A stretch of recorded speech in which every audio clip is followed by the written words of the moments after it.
오늘은 우리나라에서 일어난 마약 관련 범죄 중 최악의 엽기 범죄 중 하나로 꼽히는 부산 4.9 필로폰 난동 사건에 대해 알아보겠습니다.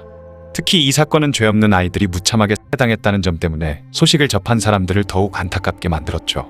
1989년 5월 21일 이모 씨는 자신이 살고 있던 연립주택의 옥상에 있는 물탱크를 고치러 가던 중 끔찍한 광경을 목격하게 됩니다. 이 씨의 말에 따르면 사건을 저지른 범인 여인주는 2층 계단에서 옷을 모두 벗은 채 텔레비전 안테나 줄로 자신의 목을 딴 채 숨져 있었다고 하죠. 놀란 것도 잠시, 여인준의 집에서 연기가 새어나오는 것을 보고 이상함을 느낀 이 씨는 즉시 집 안으로 들어갔고, 그곳에서 그가 발견한 것은 불이 붙은 이불 아래에 잘려진 채 누워있는 일가족 3명의 과 방 한쪽에 놓여있는 그들의 잘림이었다고 합니다.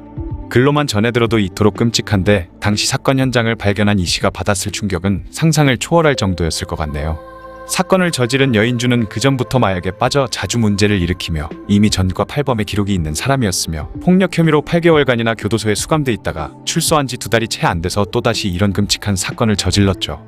사건 현장에 도착한 경찰의 조사 결과 여인주는 자신의 가족을 살해한 뒤 집에 불을 지르고 스스로 목숨을 끊은 것으로 보이며, 당시 여인주는 필로폰 중독으로 인한 환각 증상으로 인해 극심한 공포와 불안에 시달렸던 것으로 추정됩니다.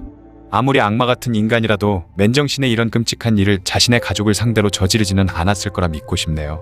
다른 마약 사범들이 필로폰을 복용한 후 일으킨 사건들을 살펴봐도 필로폰 복용 범죄의 경우 유독 범죄의 행태가 잔인한 경우가 많으며, 일반적으로는 범인들이 사건을 저지른 후 그 자리에서 도망가는 것이 대부분인데 비해 필로폰을 복용한 사람들은 오히려 그 자리에서 난동을 부리는 경우가 많다고 합니다. 특히 자살을 하겠다며 소동을 부리는 경우가 매우 많다고 하죠. 왜냐하면 그들은 자신들이 흡입한 필로폰으로 인해 극심한 환각에 시달리게 되고 평소 일반인들이 보는 현실과는 전혀 다른 무시무시한 가상의 세계를 보게 되기 때문이라고 합니다.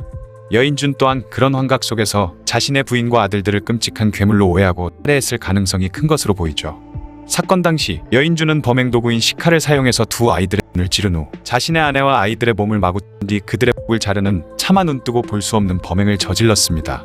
여인준의 과거 전과 기록과 매일 밤마다 심한 부부싸움을 했다는 주변의 증언으로 봤을 때 평소 그는 집에서도 가족들에게 폭력을 휘둘렀을 가능성이 상당히 높고, 그날도 변함없이 폭력에 노출된 가족들은 제대로 된 반항 한 번 해보지 못하고 변을 당한 것으로 짐작되죠. 한 집안의 가장이라는 존재가 가정을 보호하는 것이 아니라 가족들에게 폭력을 휘두를 때 나머지 가족들이 얼마나 심각하고 끔찍한 피해를 입게 되는지 잘 보여주는 사례라고 할 수 있겠네요.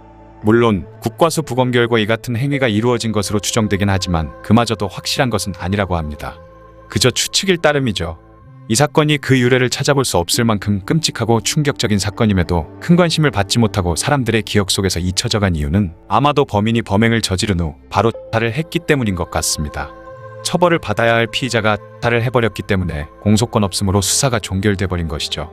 만약 여인준이 도망을 갔거나 경찰에 체포되었다면 워낙 끔찍한 사건인 만큼 언론의 관심이 집중됐을 것이고, 그렇다면 구체적인 그의 범행이 드러나면서 수사가 시작되고 많은 사람들이 분노했을 테지만, 이미 피의자를 포함하여 사건과 관련된 당사자가 모두 사망한 후이니 범행의 경위를 밝혀내는 것도 한계가 있을 뿐더러 굳이 조사를 할 필요 자체가 없어져 버린 것입니다. 그렇게 이 사건은 사법 대상인 피의자와 피해 당사자가 모두 사망한 채 큰 주목을 받지 못하고 사라져갔던 것이죠.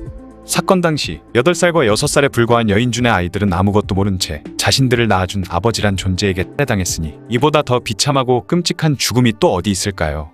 지금까지 대한민국에서 마약으로 인해 벌어진 사건들 중 가장 끔찍하고 엽기적인 살인사건이라고 볼 수 있는 부산 4.9 필로폰 난동 사건에 대해 알아봤습니다.